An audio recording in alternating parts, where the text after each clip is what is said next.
नमस्कार, मैं डॉक्टर सुप्रीत आप सभी का भारत मौसम विज्ञान विभाग की दैनिक मौसम परिचर्चा में स्वागत करता हूं। आज 26 मई है। सबसे पहले हम आज इस परिचर्चा के मुख्य बिंदु को देखेंगे।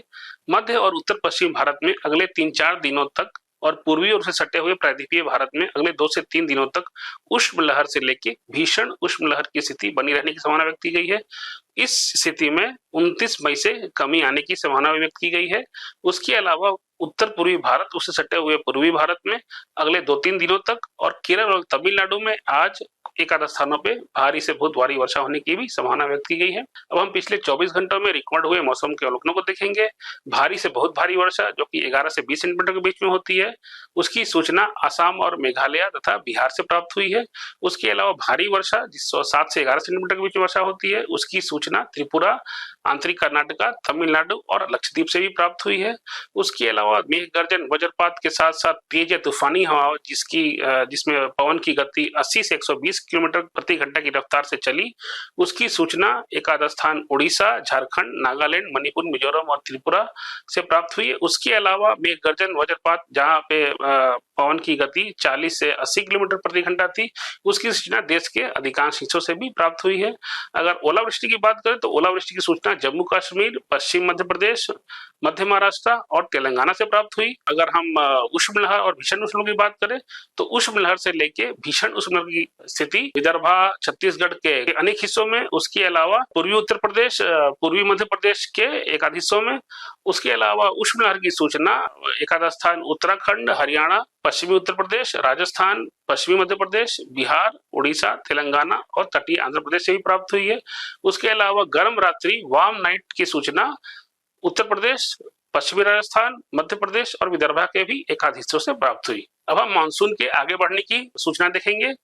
जो स्थितियां हैं, परिस्थितियां हैं, अभी मानसून के और आगे बढ़ने के लिए अनुकूल पाई जा रही हैं, जो कि कुछ हिस्से जो दक्षिण पश्चिम और दक्षिण पूर्वी अरब सागर, उसके अलावा दक्षिण पश्चिम, दक्षिण पूर्व और पूर्व मध्य बंगाल की खाड़ी में अगले 2-3 दिनों में मानसून कुछ आगे बढ़ने की संभावना व्यक्त की गई है और बचे हुए अंडमान सागर के भी बचे हुए हिस्सों को ये 2-3 दिनों में ये मानसून कवर कर लेगा। अब हम सिनोप्टिक सिस्टम की बात करेंगे तो सबसे पहले कुछ अपर एयर साइक्लोनिक सर्कुलेशन, ऊपरी वायुओं में चक्रवाती परिसंचरण बने हुए एक दक्षिण बिहार पे बना हुआ है, उसके अलावा एक मध्य असम पे बना हुआ है, उसके अलावा दक्षिण पूर्व अरब सागर उसके आसपास क्षेत्र में बना हुआ है, उसके अलावा एक पश्चिम मध्य बंगाल की खाड़ी में भी एक अपर एयर साइक्लोनिक सर्कुलेशन या ऊपरी वायु में चक्रवाती परिसंचरण बने हुए हैं। उसके अलावा एक उत्तर दक्षिण ट्रफ भी गुजर रहा है दक्षिण बिहार से उत्तरी तटीय आंध्र प्रदेश तक। उसके अलावा एक और ट्रफ पंजाब से उत्तर पूर्वी अरब सागर तक जा रहा है और इसके अलावा 28 मई से उत्तर पश्चिम भारत में एक नए पश्चिमी विक्षोभ के आने की संभावना है, जिसके प्रभाव में 28 और 29 तारीख को हमारे देश के उत्तरी पश्चिमी राज्यों में भी उत्तरी पश्चिमी भागों में मेघ गर्जन से लेकर वज्रपात से तेज और तूफानी हवा में कहीं कहीं ओलावृष्टि की भी संभावना व्यक्त की गई है। इसके प्रभाव में अधिकतम तापमान या दिन के तापमान में भी कमी आने की संभावना व्यक्त की गई है। अभी हम अगले 7 दिनों का अगर तापमान का अधिकतम तापमान या दिन के तापमान की बात करें तो उत्तर पश्चिम भारत में 27 तारीख के बाद 28 और 29 मई को 6 से 8 डिग्री सेल्सियस की क्रमिक गिरावट आएगी, लेकिन उसके बाद इसमें 30 से 1 जून के दौरान इसमें 2-4 डिग्री सेल्सियस की क्रमिक वृद्धि होगी। मध्य भारत में 28 मई तक अधिकतम तापमान में कोई खास बदलाव नहीं होगा, लेकिन जैसे पहले बता चुके हैं 29 मई से 1 जून के दौरान इसमें 3 से 5 डिग्री सेल्सियस की क्रमिक गिरावट आएगी। पूर्वी भारत में भी 27 मई तक अधिकतम तापमान में कोई खास बदलाव होने की संभावना नहीं है और 28 से 1 जून के दौरान इसमें 2 से 4 डिग्री सेल्सियस की क्रमिक गिरावट आएगी। तो देख सकते हैं कि 28 तारीख के बाद तापमान में अधिकतम तापमान या दिन के तापमान में कमी होने की अधिक संभावना व्यक्त की गई है। उसके अलावा अगर पूर्वोत्तर भारत की बात करें तो 26 मई तक अधिकतम तापमान में कोई खास बदलाव नहीं होगा और 27-28 मई को इसमें तापमान से 4 से 6 डिग्री सेल्सियस की क्रमिक वृद्धि होगी और 29 मई से 1 जून के दौरान इसमें कोई खास बदलाव नहीं होगा। गुजरात और तेलंगाना राज्यों में 28 मई तक अधिकतम तापमान में कोई खास बदलाव नहीं होगा, लेकिन 29 से 1 जून के दौरान इसमें 2 से 3 डिग्री सेल्सियस की क्रमिक गिरावट आएगी। तो देश के अधिकांश हिस्सों में 28 से 29 मई के दौरान अब देख सकते हैं कि अधिकतम या दिन के तापमान में क्रमिक गिरावट आएगी।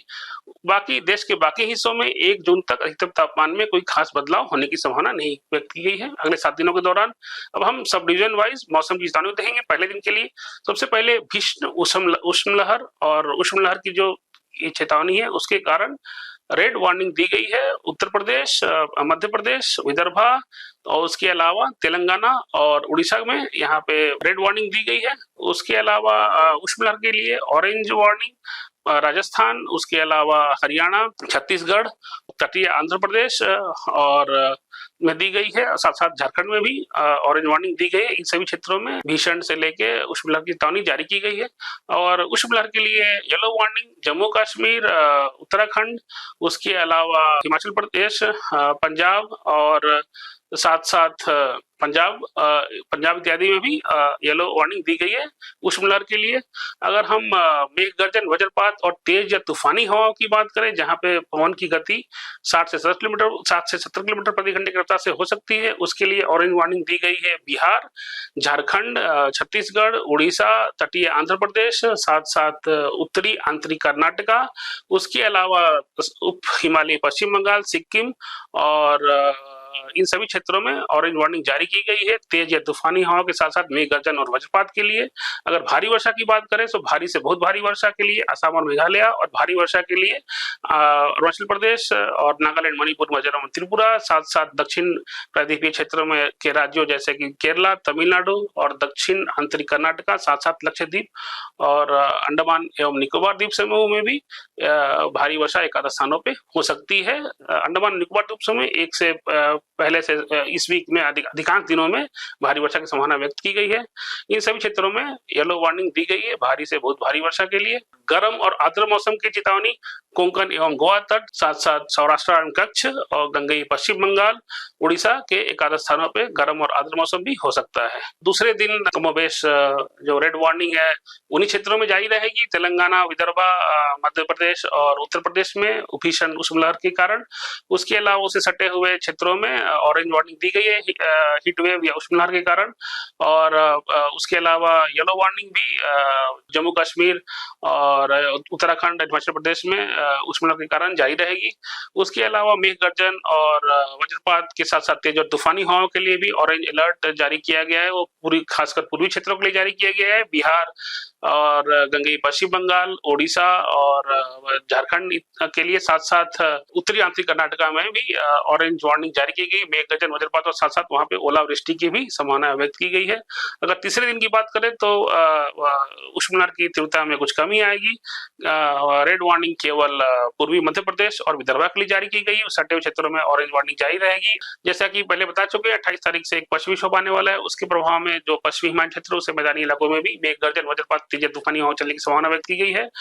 जम्मू कश्मीर, साथ साथ उत्तराखंड, हिमाचल प्रदेश, पंजाब, हरियाणा और पश्चिमी उत्तर प्रदेश में कहीं कहीं ओलावृष्टि की भी संभावना है। इन सभी क्षेत्रों के लिए ऑरेंज वार्निंग जारी की गई है। पूर्वी तट पे उड़ीसा, झारखंड और गंगई पश्चिम बंगाल में भी, साथ साथ उत्तरी आंतरिक कर्नाटका में भी ऑरेंज वार्निंग जारी की गई है मेघ गर्जन और वज्रपात के लिए।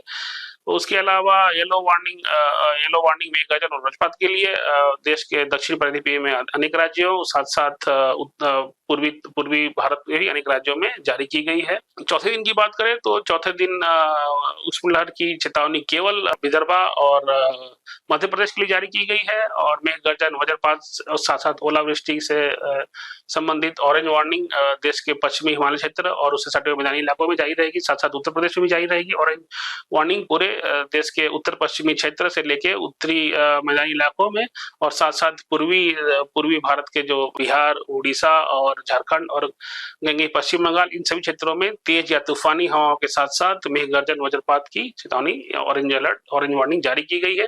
देश के दक्षिण हिस्सों में येलो अलर्ट जारी रहेगा मेघ गर्जन वज्रपात से संबंधित गतिविधियों के कारण। और अंडमान और निकोबार द्वीप समूह में सप्ताह के अधिकांश हिस्सों में एकाध स्थानों पे भारी वर्षा होने की संभावना व्यक्त की गई है। पांचवें दिन कोई भी उष्मलहर चेतावनी नहीं दी गई है। पूरे देश में के अधिकांश हिस्सों में मेघ गर्जन, वज्रपात की गतिविधियां जारी रहेंगी।